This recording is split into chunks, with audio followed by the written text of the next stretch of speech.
Morning பிரேக்ஃபாஸ்ட்டாக வத்தல் சட்னி தான் ready பண்ணேன். எப்போ பார்த்தாலும் தக்காளி வெங்காய சட்னின்னு வைக்கிறதுக்கு பதிலாக இந்த மாதிரி ஒரு தடவை ட்ரை பண்ணுங்க. இதோட ஃபுல் ப்ரிப்பரேஷன் கீழே இருக்க வீடியோ லிங்க்ல இருக்குது. விருப்பப்பட்டால் செக் பண்ணி பாருங்கள்.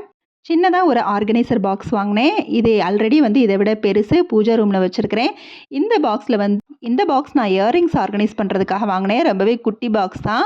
வீடியோவில் எப்படி தெரியுதுன்னு தெரியல, பெருசாக தெரியுதானே. ஆனால் இந்த மாதிரி குட்டி பாக்ஸ்லேயும் நம்ம இயரிங்ஸு இல்லைனா மோதிரம், அப்படி இல்லைனா நம்ம வீட்டில் இருக்கிற நெயில் கட்டர், ஷர்ட் பட்டன்ஸ் எல்லாம் ஆர்கனைஸ் பண்ணுறதுக்காக அதுவும் வைக்கலாம். அப்படி இல்லைனா நம்மளோட ஹேர் பின்ஸ் இதையும் ஸ்டோர் பண்ணி வைக்கலாம்.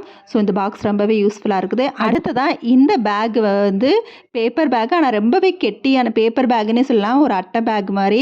இது நம்ம கண்ணாடி வாங்குறப்ப, அப்புறம் வாட்ச் வாங்குறப்பெல்லாம் இந்த மாதிரி பேக் கொடுப்பாங்க. இது ரொம்ப வருஷமாக நான் இப்படி தான் ஆர்கனைஸ் பண்ணி வச்சுருக்கிறேன். கிளியாமலும் இருக்குது, ரொம்ப நாளைக்கு ஒர்த்தாகவும் இருக்குது. பூஜை ரூமில் கூட நான் இந்த மாதிரி தான் ஆர்கனைஸ் பண்ணி வச்சுருக்கிறேன். வீட்டில் நம்ம மருந்து, மெடிசின்ஸ், ஃபஸ்ட் எய்ட் கிட்டெல்லாம் வச்சுருப்போம். அதை கூட இந்த இதில் ஆர்கனைஸ் பண்ணி வைக்கலாம். நம்ம கபோர்டு கூட நம்மளோட இன்னர்ஸ் எல்லாம் வைக்கிறதுக்கு ஒரு ஆர்கனைசராக யூஸ் பண்ணலாம். பார்க்கவும் ரொம்ப நீட்டாக இருக்கும்.